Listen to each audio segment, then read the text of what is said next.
Hello, everyone, and welcome to Live with Cami. And we are on our Homeschool Success with Cami Wanis podcast today. I'm super excited because we're going to be talking about deschooling versus a family reset. And this is a huge topic right now. This is really important. So I want to make sure that first we are live really quick. So let me just check and make sure we are live. I'm going to pull up my screen here real quick. And while I'm doing that, oh, awesome. So while I'm doing that, I want to make sure that you guys are really getting prepared to have your minds blown about deschooling and the family reset. See, the problem with deschooling is that everybody talks about it, but nobody really knows what it is, right?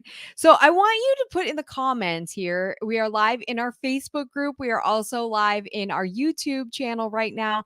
And I want you to put in the comments what you think deschooling is. So what you think deschooling is, because that is something that is a topic that yeah, it's not really clearly defined. So everybody says you should deschool, but what does that actually mean? That's something we want to talk about today. So I'm just going to tag real quick so we can make sure everybody knows that we are live. Deschooling and family reset. Perfect. We're going to talk about family reset too. And this is going to be, whoa, that's weird. Why did that happen? Okay. Awesome, awesome, awesome. All right. Perfect. Okay, you guys, are you there with me? If you are there with me, we have comments in here. I am going to be talking about deschooling, and then I'm also going to be talking about family reset and what's the difference and why and when to use it and all that stuff. But first, I want to announce a couple of things. I want to announce that we are going to completely revamp. I've been working really hard on this, completely revamp the entire structure of the Homeschool Success Club. The information will be the same. I'm adding a little bit more information, but I'm also making it more user friendly, making it more usable for you to go at your own pace and then offer more mentoring inside the Homeschool Success Club. So look for that coming out in November. And then also in November, we are going to be talking about the Homeschool Like a Boss workshop. That's my free workshop that I do only twice a year. And it is going to be something that really gives you a basic, like a big picture, basic view, kind of like from a fire hose, of homeschooling in general. Okay. So if you're just getting started homeschooling, or if you feel a little bit stuck and you need a little refresher, then this might be what's coming up in November, the Homeschool Like a Boss workshop. And it's going to be about the middle of November. So keep looking out for information about that. I will post about that for sure. But that is the Homeschool Success Club is something that where we talk about the family reset a lot. Okay. So keep a lookout and keep for some updates about that coming up soon. Okay, you guys, I am ready. Are you guys ready? I'm ready to talk about deschooling and family reset. Okay. Like I said, so homeschooling is very different from public schooling, you guys. And so when you move from public school or private school even to homeschooling, it typically is a vast like restructuring of your brain, and most people want to do they want to do school at home because that's all they know. They have curriculum for every subject. They have this plan in their mind of everything that they're going to do, from scheduling to routines to all these awesome things. And we're all excited about it as parents, and probably the kids are too. But they might have also brought, and I'm sure you as well, have brought in some baggage. Have brought in some baggage from public school and from their experiences there, good baggage and negative baggage, depending on their experiences, right? And your experience as well. If you have not already listened to my podcast, Homeschool Success with Cami Wanis, and the episode number 6 is the educational should. And the educational should is all about kind of that baggage that we bring, right? That should we do this at a different time? Should we, be learning this at this age? Should we be doing more? All of this stuff is in your brain, and it's in your kids' brains, and they have a certain expectation about the way things are done. So listen to that podcast episode if you haven't yet. It is a really, really important and very important tool for you to really make homeschool successful for your family. So, and deschooling is part of that like reframing, unlearning sort of thing that people are saying you need to like just take a break. And, that everybody recommends deschooling when you take your kids out of public school. But they never say what it is. They never say what it is, and they never say how long to do it, and they never say what it should look like. And so people are often confused like, okay, I'm supposed to do this deschooling thing. It's supposed to be super amazing, but how do I do it? What's that? And it tends to really come across to me as people think it's just sitting around doing nothing like you're on summer break. And you could be on summer break, and that could be your deschooling, and that's totally great. But that's not very productive necessarily. And doing, family outings and stuff like that. We're going to talk about all that stuff, and then that's super great too. But it's not necessarily getting you where you want to go in terms of letting go of certain expectations, reforming new ones, relationships, all that stuff, right? So getting the public school out and the homeschool in for you and your kids. Because a lot of people think it's just for their kids, but it's not. It's for you too. So let's talk about that, because deschooling as an idea is amazing. It really is important. And definitely, you want to reframe those thinking ideas and that baggage that we're taking from public school into, homeschooling.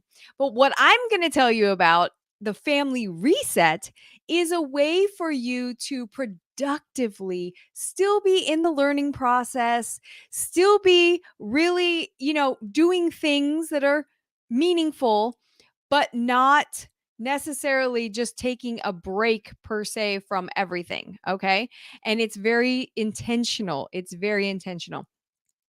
So, this idea of the family reset is also something you can utilize for more than just deschooling or coming out of public school. I'm going to talk about that in just a second. But the idea comes from Rachel DeMille. She is one of the founders of Thomas Jefferson Education. And what I love about Rachel DeMille and the way she says this is she's very intentional about the things that she does with her family. She had a really large family, and she was in a lot of transition in her family history, and just, her kids growing up. They had a lot of things happen. I mean, just that's life, right? A lot of things happen. So you want to make sure that you have a way to reset really everything and kind of start a new routine. Okay. This idea comes from an article. She explains everything in there. It's called The 6-Point Plan: Advice for New Homeschoolers and Families Needing a Reset. And again, that's by Rachel DeMille. And so, what I love about the family reset is it's really a catch-all for whenever your family is in some sort of transition point or some sort of family dynamic change. So it could be when you are, getting a new dog or a puppy, or you had a baby, or there's somebody, your spouse got a new job, or you're moving or about to move, or you got a new job, or you have like a sick family member for a long period of time, or you're taking care of another family member, anything like that, it can be used for. It can also be used for subject areas or different specific areas for individual children. So I'll give you an example. My son, we have set many resets and done many family resets, not as a whole family per se. We have done that too, but we've also done ones for just individual subject matters. There's been a lot of struggle. There's some, dynamic changing in math or in science or writing or some reading, something like that.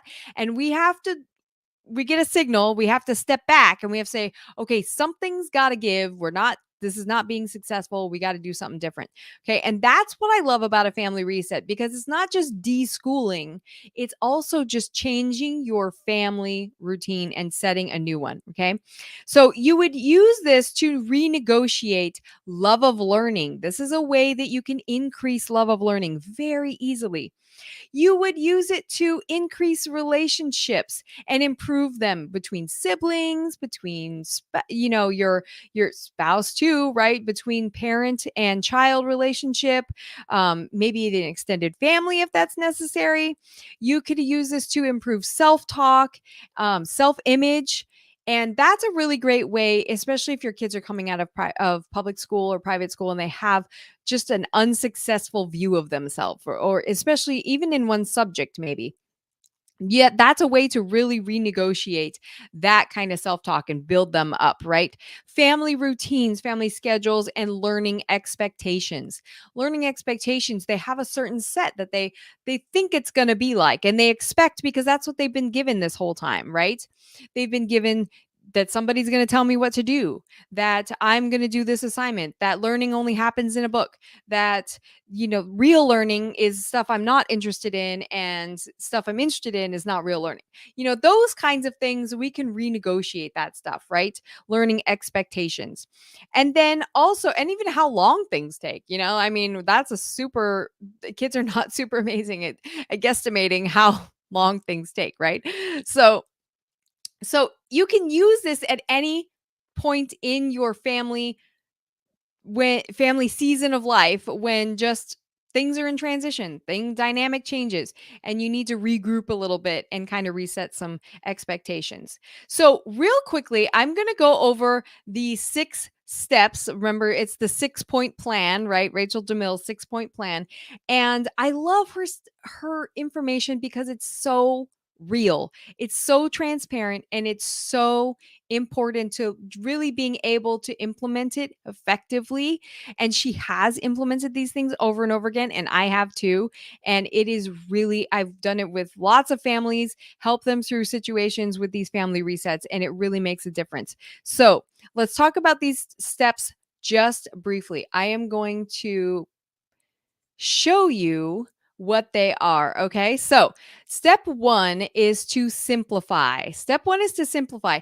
Again, we go into way more detail. I'm going to share a little bit about this right now, but I could do 3-hour talk on all this stuff. But we go into way more detail in the Homeschool Success Club. But to simplify basically means your schedule and your environment, right? And just simplify your life in general. So, let's think about simplifying your schedule in terms of what's really the priority, and what can we say no to, what can we just take out of our schedule that would really lighten the load, right? Say no to some things. That's where you're at there. And then your environment purge, man. I got so inspired. I was listening to Rachel DeMille talk about this subject again, this just like last month. And I got so inspired to purge again. I love purging. I really do. I'm sort of a minimalist, but not really. But and so I purged our entire office closet, and I really got rid of stuff, reorganized, and it made me feel so amazing because I was like, this really bugs me. This whole disaster of an area just bugs me, and it takes up brain space and stress in my life, and I don't want it. So, simplification, but schedule too, for sure. Family reading is step 2. So family reading is step 2, and family reading is read aloud, right? Not reading separately, sure, of course, right? Independent reading, but read aloud. Family read aloud. Pick a book that your kids are interested in.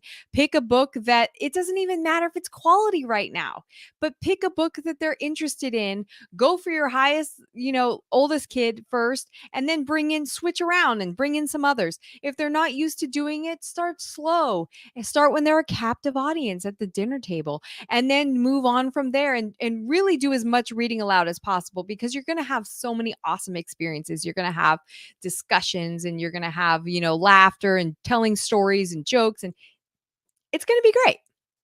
So the third thing is core phase fun. So core phase fun, in she has a whole I think way of thinking about the way people learn in terms of phases, not in terms of age or grade. And it's absolutely incredible. I do a whole training on that in the Homeschool Success Club.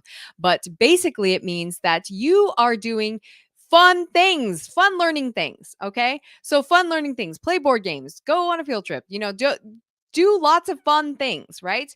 Build a project, make art, do something fun, have a garden, whatever, right? Fun activities. And that's still learning happening, right? Where deschooling is often where we're just like, let's just sit around and do like play video games. I don't know. What is everybody's view of that? It doesn't really say, right? I love that this is defined for you. And then group activities. Group activities means like, let's get out together. Let's get out. Let's go to a museum. Let's go to the park. Let's go to a historical site in our area. Let's go on a vacation if we need to, right? If we can afford it, whatever, and do something together, group activities. But that also means like family work when you're around the house, clean up the kitchen together, not send one kid in to clean up the kitchen and everybody else do something else. Do it together, right? Because that's where discussion happens. It's where you build relationships. It's really fantastic. And then we have step 5, which is show restraint. Show restraint. That means don't go out and buy new curriculum. Curriculum is not your problem most of the time. I have a whole talk on that too. But curriculum is not the problem most of the time. Show restraint. Don't go out and buy new curriculum right now. Don't go out and buy new books. Don't go out and buy new learning tools. Just wait, right? I mean, go buy some organizational stuff like I did for organizing my closet, but that's just that may be some necessary purging right there, but show restraint in other areas, right? Just really simplify, back down to basics. Don't go out and do that, because when you get to the end of your family reset, and we're going to talk about timing in just a second, but when you get to the end of your family reset, your family is going to be in a whole different place. Rachel DeMille says your routines are going to be different. Your interests are going to be different. Your family is going to be in a whole new schedule. So really, don't do it yet. Wait. I know it's something we all want to just change up everything, but wait until you've gotten into a new groove and then go, what fits us now? Because likely you would go out and buy stuff and then it wouldn't fit you later. So show restraint. And then the last thing is lead out. Guess what that means? You lead out. I know that's painful. It's something we don't want to do. It's something we don't want to think about, and it's a huge responsibility, but lead out, put investment in you. You cannot inspire if you are not inspired, right? So inspired learning is contagious. Inspired learning promotes in more inspiring learning, right? Inspired learners. So that's something you want to do. Lead out, get into it, start renegotiate your love of learning and start leading out. Set the example. I love this. I love it. So back to what we're talking about in terms of timing. I want to share with you how long this should take, because you're probably thinking, okay, I have all of the steps. I'm going to start this family reset. We need it really badly. But how do I do, like a week? Does it take a year? What I'm going to tell you, and you're not going to like this answer. It really depends. I know it really is terrible. It's a terrible answer especially for type A personalities. Who's a type A that just like wants the schedule for 6 weeks? We're going to do his reset and that's it, right? And then we're going to be done. We're going to be moving on to the next thing. I'm sorry. That's not how it works. Homeschooling is about your individual family and your situation. And so it really is important for you to take into account what your family needs are. It could be a family reset where love of learning is really, really low and you're going to need a while to reset. I'm talking a couple weeks, maybe a month or more. Okay.